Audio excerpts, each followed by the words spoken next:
Welcome to Remembering the Forgotten, a space where leaders think out loud without polish or performance. No scripts, no personas, just what becomes audible when the noise drops and the mind is free to speak for itself. These conversations are not about delivering insight, they are about thinking together in real time, testing ideas against stillness, letting two open minds stretch each other. The intention is simple: to create a space where clarity can emerge and where listeners don't just consume perspectives, but feel permission to engage their own thinking more honestly. Today, I'm joined by Erin Patten.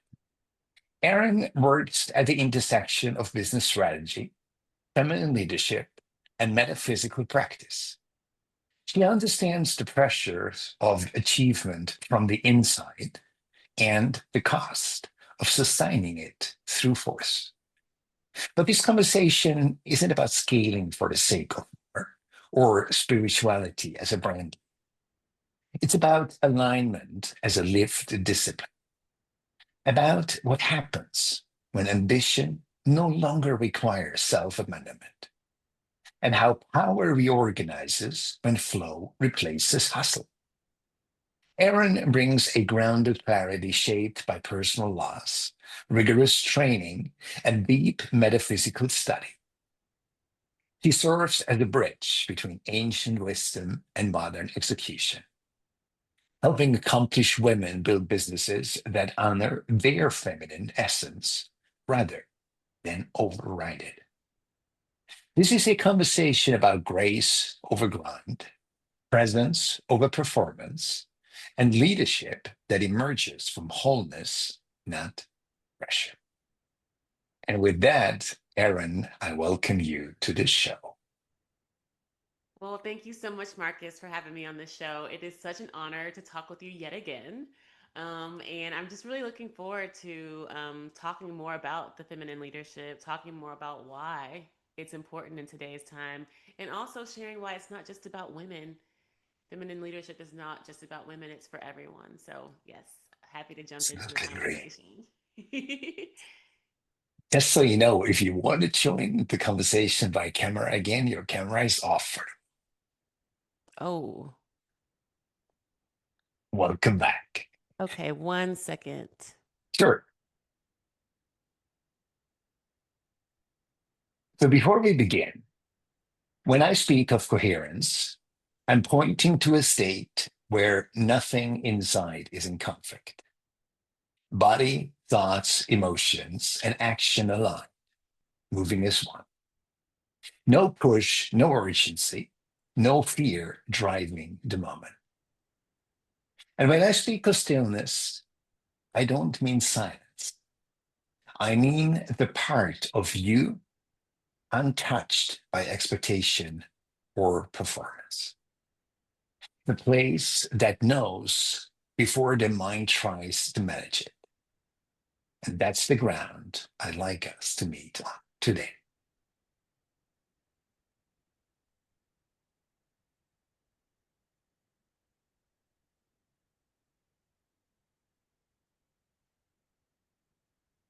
I love that. Can you hear me okay and see me okay? Yes, Okay, absolutely. great. Well, thank you again so much for Absolutely. having me on the show. I love that idea of stillness. And of course, happy to talk more about how it relates to feminine leadership and why feminine leadership is not just about women. Yeah. That is that's definitely a deep one. So let me start with the following question, Aaron. Mhm. Where can you just be yourself, untouched by expectation or performance? That's a beautiful question because people ask me oftentimes, what does it mean to be a metaphysical master? What does it mean to be spiritual in business? And I have evolved my answer over the years to Mhm, represent just what you're asking me. Spirituality for me is being myself, mhm, being fully in my body, being fully fullest in my expression, and loving myself through the process. And when you're asking me where can I do that, I do that everywhere I go. And if I'm not doing that, if I don't feel like I'm able to do that anywhere in this world, I likely won't be back there again, because it is not aligned with me and it's not made for me. And that's totally okay. Not every space and not every individual is meant to align with me. Yet for where I am in my walk and where I am in my journey, it's deeply important to me to always be able to be in my fullest expression, even if it's painful. And I recently had this experience last week. Like, I'm dating and I'm meeting men, and a lot of times, you know, either I feel like boundaries have been crossed or expectations haven't been met. And in the past, I think sometimes I suppress it, especially to please, especially if I like the person or find them attractive or for their sexual Mhm. chemistry. Sometimes you gloss over those things. But it's like, for me, it was really painful, but I had to communicate to this man that he had crossed a certain boundary with me, or I had felt a certain way about what he did or didn't do. And it was really painful. But Mhm. and I also risked, him calling me a brat or calling me crazy and Mhm. all those Mhm. things. And I was just like, well, I just had to tell you how I feel, and just when you fall short, I'm going to communicate it. Or if you Mhm. do something that's not necessarily aligned with me, I'm going to communicate it. And a lot of times, women do get called those things. Like, I did get called a brat and crazy and intense and hot and cold, Mhm. and we risk getting name called. And I did call him out on that, and of course he apologized, because I think it's also easy too for men or people in general to name call or diminish you Why for do you think that is? why. I think it's despicable, but I'm really curious to hear from you. Why do you think that But is? I don't think people are used to the truth, and Okay, it makes them truths. That's an feel, interesting one. yeah, it makes them feel uncomfortable. So Hmm. people's reaction to discomfort generally is to diminish it Okay, using disparaging words. can I rephrase that? Oh, People are not sure, used to sure, see the yeah. mirror. People are not used to see the mirror Yeah. because that's what you're doing. Because I just realized when people use the word truth, you know where I'm coming from. You have your truth, I have my truth. Yeah. But if you show me the mirror, there is no discussion whether this is your truth or it's my truth.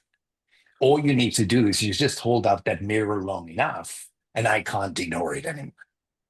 I can either crush it, destroy it, or I can walk away, or I can say, hmm, what do you see?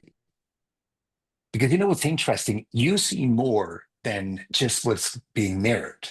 So I could suddenly feel as a man emasculated and say, you know, at a final result, gosh, am I a jerk? That was never your intention. That was never a female's intention. It was literally showing the mirror. And I think this is a very interesting concept. So Mhm. when you meet a man, but why do you think it is, especially in today's time, that people are not used? Like I call them people, not just men and females, just people. Why is it that people have difficulties being mirrored? Mhm. Um, because people have, I would think, like I was saying, the uncomfortability with themselves and the unknowing of, I shouldn't say unknowing, the not knowing of self. And so when you see yourself and you don't recognize this person Uh-huh, because you don't know this person, it's like stranger danger. So you uh-huh, instantaneously jump into fear mode and fight or flight mode. And so I believe that the mirror is um an opportunity. For me, I look at it as an opportunity for growth. And if you're afraid of growth, well, growth often comes with what? Pain. Uh-huh. like what do we call them? Growing pains. Like even little kids. Like Uh-huh. my son, he's 6, and he's like, "Oh, mommy, my knee hurts or my leg hurts." And I remember, and I was wanting to be like, "Oh, let me see, did he hurt himself?" But I Uh-huh. remember as a Uh-huh. kid, like having those pains too, and being Uh-huh. taken to the doctor and stuff. But literally, like your body is stretching, your bones are stretching and growing, and your Parents muscles. didn't even care about those pains, right? Yeah. They just knew that belongs to growing up. Yeah, and so I forgot that that happened until he was telling me that, and I was like, Mhm. "Oh, honey, you're just growing," Uh-huh. and so when people look in the mirror and they are not happy with what they see, and they realize, "Oh, wow, this is an," I see some people see it as an opportunity for growth, and other people see it as something that they essentially run from and reject. Uh-huh. Uh-huh. And so that rejection then looks so many different ways. It looks like Uh-huh. self sabotage, it looks like lashing out, it looks like violence, Uh-huh. destruction. And that's often what the mirror does. Uh-huh. And, and, and as I've evolved along this journey, I realize there's no right or wrong response to what you see in the mirror. I've done all those things to what I've seen in the mirror. Uh-huh. I say now very beautifully and ethically and morally and spiritually that I grow, but that wasn't always the case. And so that's why, as aware beings, as aware men and women, woman and man, we have to recognize where people are on their journey. So I have to admit, when I was having this conversation with the guy last week, I was so upset, like it made me cry. And then now that I'm seeing his reaction mirrored, I Uh-huh. have a different response because I am able to just recognize where he is. And instead of taking it personally or making it seem like he doesn't like me or care about me, just realizing like this is what this man is capable of in this point in time. And if it doesn't align with what I desire, then I have to be okay with it. Either I am okay with it or I choose someone else. But There are two things. that's the kind of conscious approach, and that takes a lot of energy and courage and awareness to get to that point, because we oftentimes, through programming, through love songs, through watching our parents and grandparents, we think that we have to fight for love. We think that we have to fight for what we want in this life. We have to fight for things to work out, and that's the wrong energy. Uh-huh. Period. If I'm fighting for Uh-huh. anything, I gotta stop, right? Uh-huh. Like I have to need to drop everything in that moment and take a step all the way the fuck back. There is no What's fighting interesting? that's gonna accomplish anything in this day and time. What moves the needle, and this is what I teach, is flow, attraction, magnetism, alignment. When you're What's fighting, interesting? That's what many people do not get. yeah. And I am anything else than a rah-rah boo-boo person. So everyone who knows me knows that. Because for me, it is the flow you're saying. I totally agree with that. Mm-hmm. What is interesting is why do people fight? Because they have difficulties with accepting the reality. And the reality, Aaron, in the end, in my opinion, is counter their desire. Mm-hmm. That's so true. So if we face it, it's not the other person, Yeah.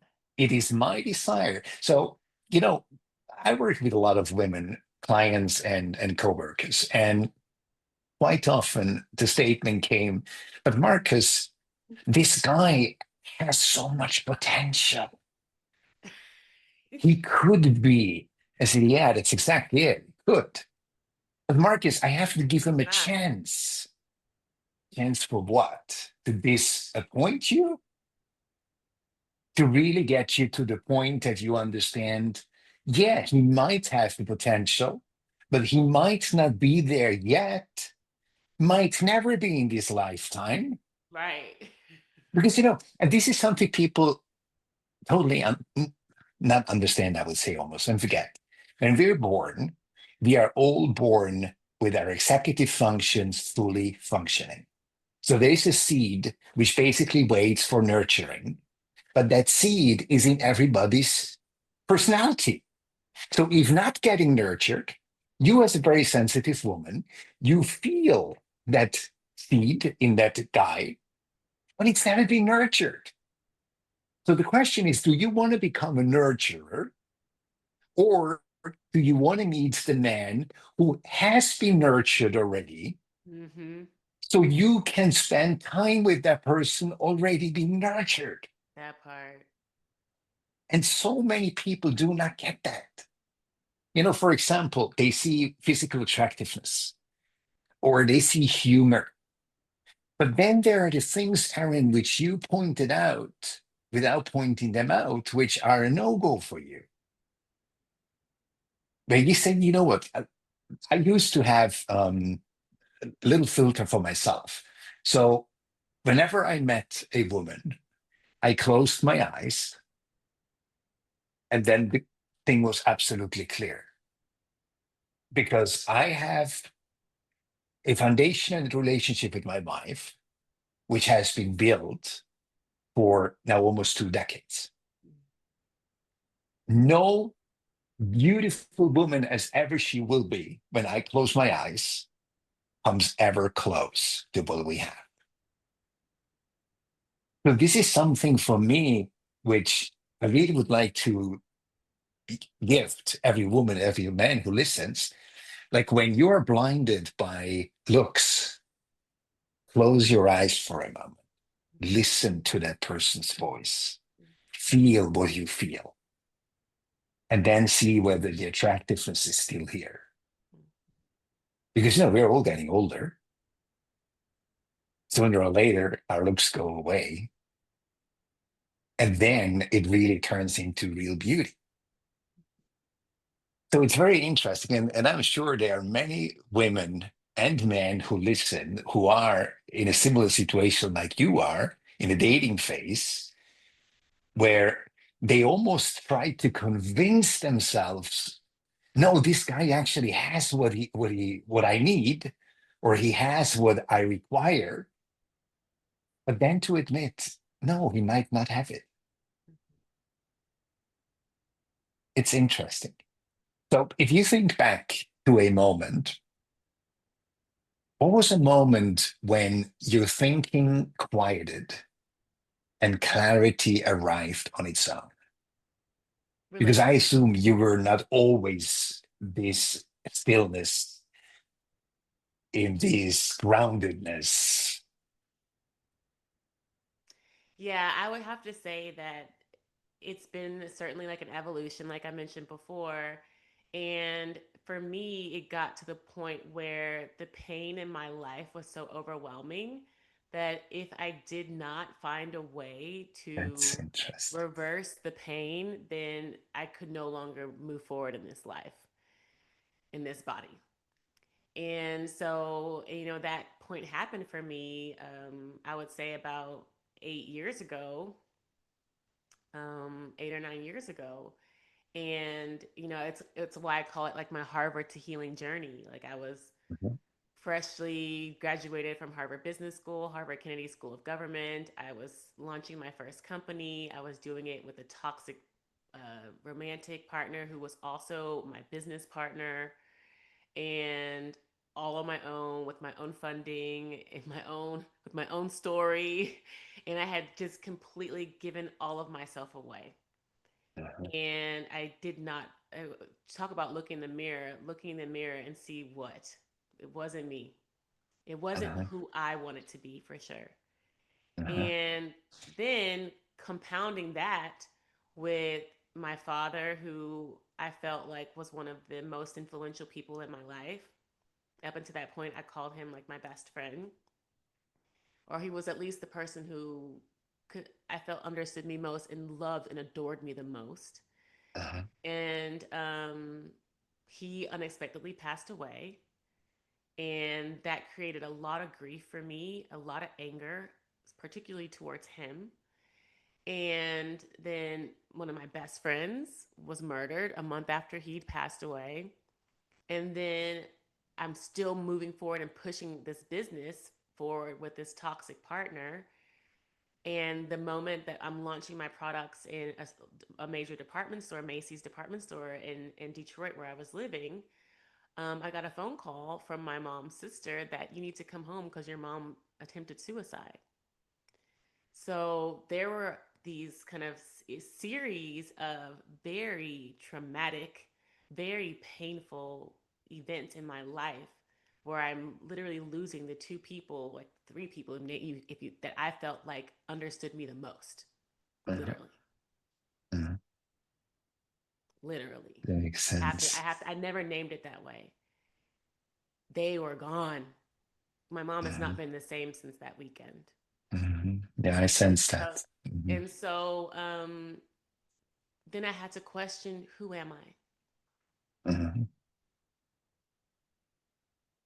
The people who I love the most, who knew me the most, who I enjoyed the most in my life are gone from my life. What is this life? And it was that moment in 2018 where my whole life shifted. And I dedicated my life to this spiritual path because it was what kept me alive every day. If I did not connect back to myself, if I did not connect back to God, if I did not find answers for all of this intense pain that I was feeling through my body, in my being, the anger of all the people around me who just treated me like shit. Like I was surrounded by people, like particularly my son's father, who I immediately coupled with I feel like in a trauma bond. My family members who were incredibly jealous, to your point, and vindictive and vampiric, trying to take whatever they could from me. And I just found myself in a hell on earth state that I had created. I take all accountability for my life and my life choices and the state of my life. I don't blame a white man. I don't blame a man. I don't blame a group of people. I don't blame Jews. I don't blame nobody but myself. I don't blame government. And so I had to take accountability for my choices, for my actions, for my thoughts, for my words, for my behaviors. And Something that's interesting where, you yeah, just it all said. started for me. Mhm. Something interesting you just said. Um, you stopped blaming other people, right? Yeah. But the blame came back to you. Well, the accountability came back to me, rather. Because this is very crucial. Because Mhm. you know as much as I do that most people actually go exactly to blaming themselves. Pretty much as if we have been a very young child. May I ask how old you were when you lost your dad? I was 33. Okay. Okay. So you see, it's pretty much a similar reaction to a child losing the parent Hmm. and basically trying to find fault in themselves Yeah. for losing the parent, Yeah. which So is that so actually happened for interesting, me as a right? child because when I was 6 years old, I lost my dad for the first time to he had a federal prison indictment where he had to go to prison for 7 years. And so That's that deep. that is actually where that behavior was seated as a six Yeah, year old, where I was responsible for what I blame myself for what happened to my dad and my family at that time. Also, my sister was murdered like a few months before my dad went away, and my mom went into mental institution for suicide watch. So it was makes literally sense. like a replay It was of you. what happened in my childhood in my 30s. And actually, my sister and my best friend Desi, who passed away, were born literally. Desi was actually born the same year my the sister died, days apart. And they were and their birthdays were days apart. So my sister's like, I think Desi's like August 7th something. I'm gonna probably get this wrong. My sister's August 11th, but my sister died in 1991. Desi was born in 1991. Incredible. literally around my sister's birthday, which is just insane. Incredible. Hmm. And she was Thank you like a for sister to me, sharing. for real. I still dream about her. Yeah, I'm not surprised. Hmm. Because, one of the reasons, Aaron, why I have this show is so people have a place where they can be real. Hmm. And as I said in the intro, I really want viewers and listeners to be able to take what we're talking about and making it their own. We're not going into conclusions. We're just talking Yeah. live, right? Yeah. We're just talking live. Um, I feel it's very important to say that when people leave us, that it's not our fault Oh my God, it's so important. because I can only imagine how much you have experienced that, and sadly, I have experienced my own share in terms of suicide people, and I believe it's important for everyone us to understand that everyone has response ability, and I call it response ability and not ability Mhm. because quite a few people have difficulties with the word responsibility because it's shouldering something, you know. And in the end, everyone has the choice. So, what I personally learned when a person very close to me said that she's been thinking about taking her life, the first thing I realized is it's not in my hands. Right. I will never be able to hold her back. So I actually let her go. And by letting her go, Erin, I found myself. Mm. Because what's interesting is somebody listens to what we're just talking about. They would say, gosh, Erin had such a brutal and such a terrible life. I know. But but I believe you look at it differently. I had a conversation with someone recently, and that guy went homeless. And he said he had everything before, and then he lost it all. So I was just listening. Then I suddenly said to him, what if you actually had lost it all before, and when you went homeless, you actually found everything? Wow. So if you think about through loss and through trauma, life actually brings us back to the original design. And it didn't bring you back to 6 years old when you lost your dad to the um, prison system, but it brought you back to the point where your executive functions were still intact. Mhm. Because this is so interesting when people say to me, I'm not sure what you personally believe, people say to me, Marcus, when you're born, you forget everything, who you are, what you came here for. And honestly, if that be the case, it'd be sad. Yeah. I believe we know exactly who we are when we're born. And then society teaches us to adapt to the BS that society teaches us about us. But that seed we spoke about in the very beginning never leaves us. So you can tell throughout your life from 6 till 33, there was nurturing of those seeds. And those seeds basically use the trauma, use the pain to really come out. It So needed it. Yeah, sometimes, it needed that. It was yes, the awakening. It's almost exactly. like the when you need someone to wake up, you like shake them like, "Hey, wake up."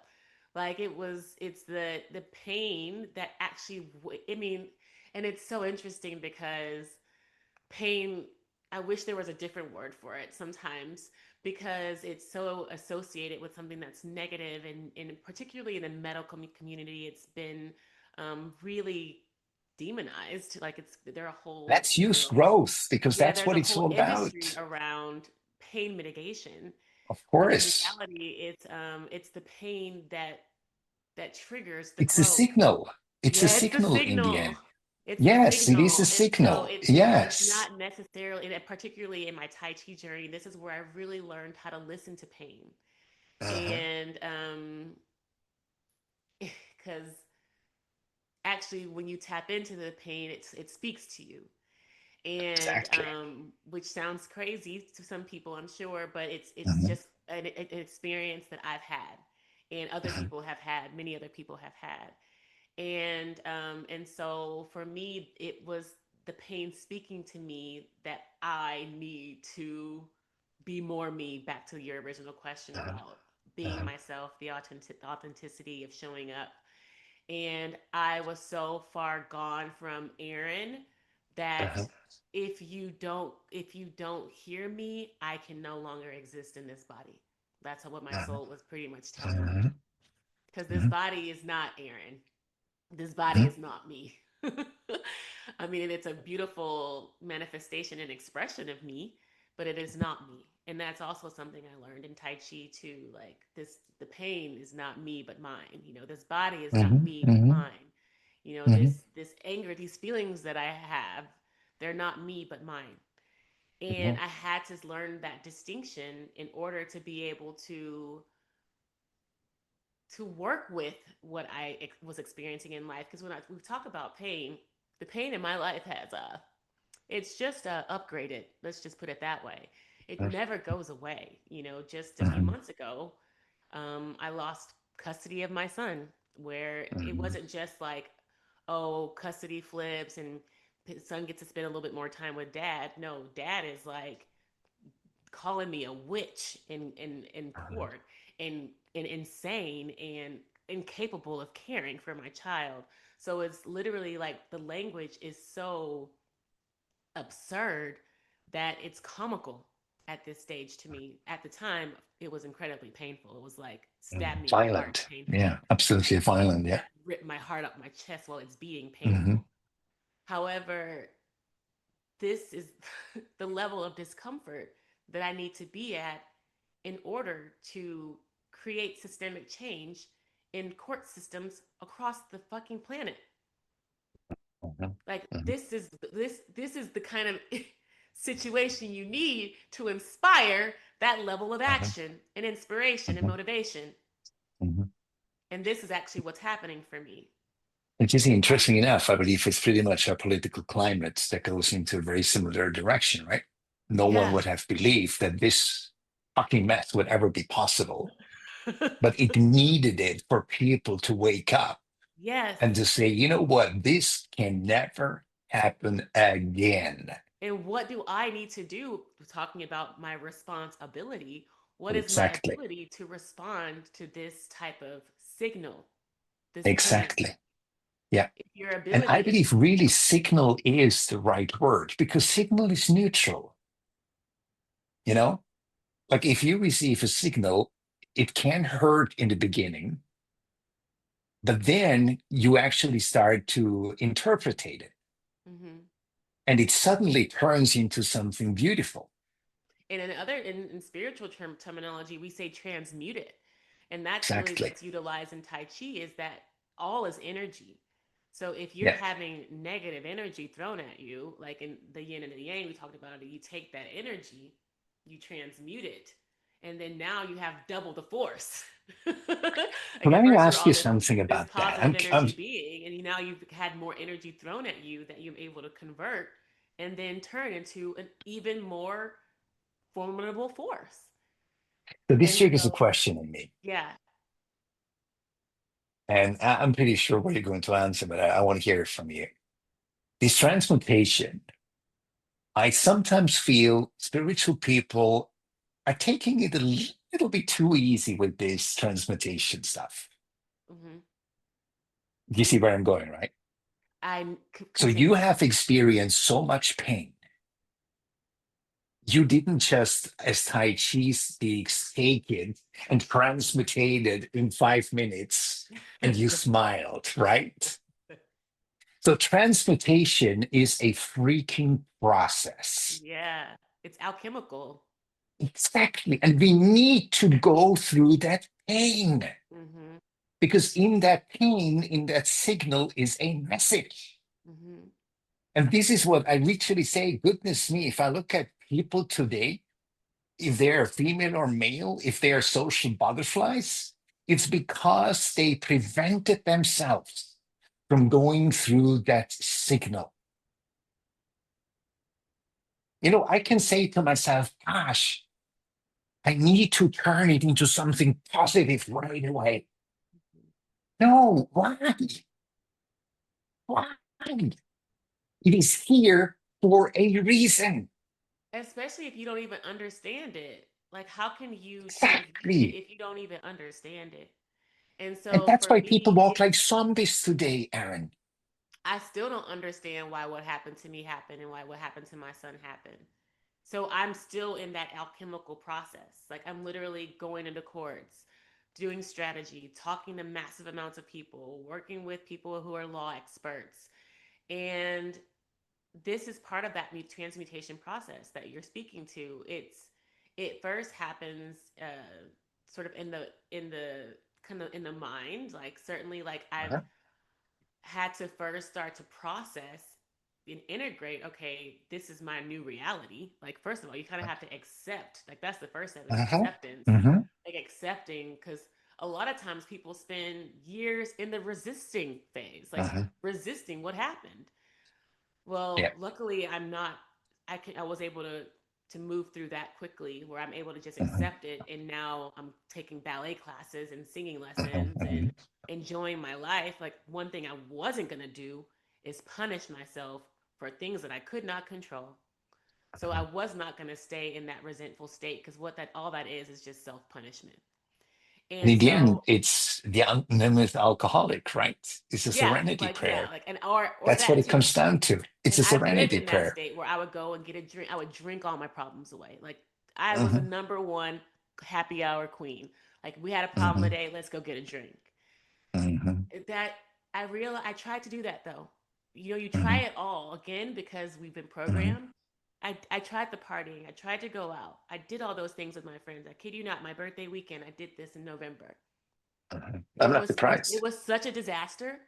Uh-huh. I said I'd much rather feel my pain than exist in this dysfunction. It was Yes. so dysfunctional. It was it was explosively dysfunctional Uh-huh. that I was I'm not like I would much surprised. rather feel my pain than operate in dysfunction. Mhm, mhm. I hope many, many people hear that. Because it Uh-huh. was interesting. If we actually were to teach the Serenity Prayer to people in kindergarten, believe me, anonymous alcoholics would not even be necessary anymore. Hmm. Because what's being taught after becoming an alcoholic should be taught before even thinking about alcohol. Hmm. Because if you understand that there are things you can simply not change, Hmm. and then be taught how to accept these things, so you can develop the courage to change the things you can change, Hmm. guess what? Hmm. Psychiatrists, psychologists, psychotherapists, they can close their practice. Because, I learned this as a little child, and sometimes people think I'm crazy. But I said to myself, whatever created life could not have had this freaking complexity of what society has made it in mind. I believe a little child understands life, and it takes a grown up person to make it complex and misunderstandable. Yeah. Or or someone who has, a different agenda. Like certainly like the Oh, world that we yes, exist in is just based off different principles. And absolutely. and certainly they're not those of God. And this is what this law legal courtroom journey has taught me, is how the world that we live in has been completely constructed in opposition to God's law. And that's been the It's an interesting one. beautiful Yeah. awakening that's come out of this experience, is then learning God's Mhm, law. mhm. what it means to actually be sovereign, the word that so many people throughout the court system fear and Um, demean. um, oh, absolutely. The If one word stands up, sovereign is like being called the N word oh in the yeah, courtroom. I understand I that. experienced this personally, Yeah, being that called makes a absolute sovereign sense. citizen. They call me a Yeah, sovereign citizen. yeah. You know, And I, yeah, you have one disadvantage. So this is not a trick question when I ask that. We talked about being a mirror to those men, right? What do you think is the mirror? what do you mean? When when men meet you, it is as if they being mirrored, right? Hmm. What Yeah. is the mirror? About me, you think? Mhm, I'm gonna do my best to answer this. I hope I'm answering it correctly. But this happens not just with men too; it happens with women. mhm. Of course, But I it happens with believe, yeah, I society believe and that court and it everything. is my radical honesty. You know what it I is? It is believe you. that You. my radical honesty is the mirror, and I may not even be talking about them or engaging in conversation with them, but me being in my truth expression becomes the mirror, and they can see how not living in their truth they are, or how much living in their truth that they are. And I'm almost kind of like a barometer, like a truth meter in a way, where you can sense like, wow, I'm rejecting her because I can't be that real with myself, or I'm drawn to her because I want more of this realness in my life. So I think, to me, that's kind of like the mirror. Share something with you which might surprise you. The reason why I love to have conversations with you is because not of the expression of the mirror, which you just mentioned now, Hmm. because you are a mirror. Hmm. So simply take that in for a moment. Hmm. You show up in a restaurant, that guy meets you, and he already gets mirrored just by your appearance. Hmm. When you start talking, that's when you start feeling the mirror. Hmm. When you start expressing what you believe in and your courage and everything comes, that's an expression of what the other guy already saw a long time ago, you know? And that's why people either can stand you, literally stand you in front of them, or why they need to run. Yeah. And some of them fight you. Yeah. But I think it's very important for you to really see it. And I say it once again that when someone meets you, be it a system or a person, they get confronted with you just by you being you. I agree.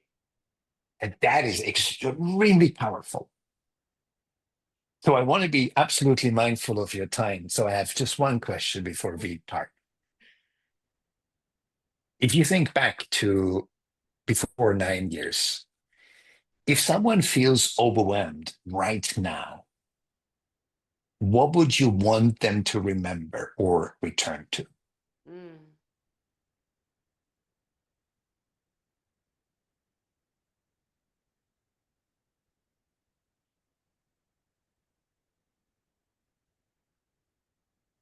This is the first thing that popped in my mind, and it's probably going to sound so trite, but it's just so true.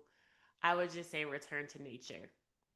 If there was one Beautiful. thing that I still did when I was in many ways still asleep, is I found a way to go outside. And whether it was for a run or for a walk, I lived oftentimes in places and cities where I didn't have a car, so I was forced to walk. Mhm. I know that's what saved my life, and or just kept me or sustained me, was being outside. And it's so interesting because I remember when I was really beginning my spiritual journey and I really knew little, I would just sit under a tree. And I remember having my tree friend. And I remember being okay with being called a tree hugger, like, because Mhm. I always was very free spirited by nature. And Mhm. so I felt like if there is nothing else that people can do, sit under a tree, go outside, go for a Hug walk, it. breathe fresh air, and look at the stars, look at the sun, look at the Mhm. sky. This is something too that I think when you get back to being a kid, where kids really Mhm. double down on, like I remember as a kid, we just loved to play outside. It was like all about Yeah. playing outside and being outside. Just Yeah. we never wanted to be in the house. I mean, it's just so Hmm. strange in today's Hmm. society. Hmm. And Yeah, it was like, absolutely. oh man, I gotta go home. Like we just Hmm. wanted to be outside. Hmm. And like I remember like recently doing this and forgetting that I used to do this as a kid. Like I would remember seeing shapes in the clouds. Like you look at the clouds so much that you saw, I would see whole civilizations. You know what I'm saying? And so it's just like harkening back to how we started the podcast, that stillness in nature, or that movement in nature, is what kept me alive. Beautiful. Thank you so much for having been my guest. It's been a huge pleasure. Yes, thank you. This was Remembering the Forgotten, a conversation held in clarity, not performance. If something in this exchange shifted how you see, let it stay with you. A few quiet pointers are waiting below.